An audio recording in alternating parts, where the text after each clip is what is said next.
And you were in your 20s when you started that, correct? I think you were in your late 20s, you had said? Yeah, not anymore.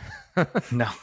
No, but how did you know that you were ready? Because again, that's relatively early in the journey, and not even all of that time had been spent in accounting necessarily since you graduated.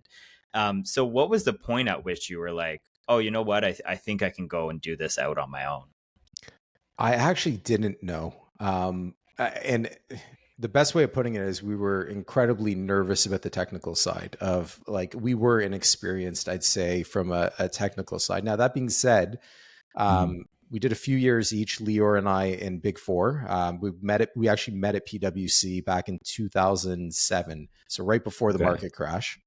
Um, we then went, I worked for three other small firms other than PwC, and some of them were with tax specialty and working directly with partners. And so I'd say I knew enough to be dangerous to work with small SMBs back in 2014, or what was our ICP back then.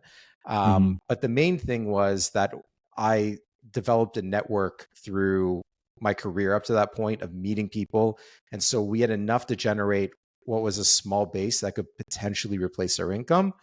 And so it was more about the risk of, Lear and I were like, let's do this and see. We were excited about the cloud. We met a few people overseas, like in Australia, that were already Yeah. doing this. And we're like, we can bring this to North America and let's see if it works. And so the quick answer is that we didn't know if we were ready. We just thought there's no right time.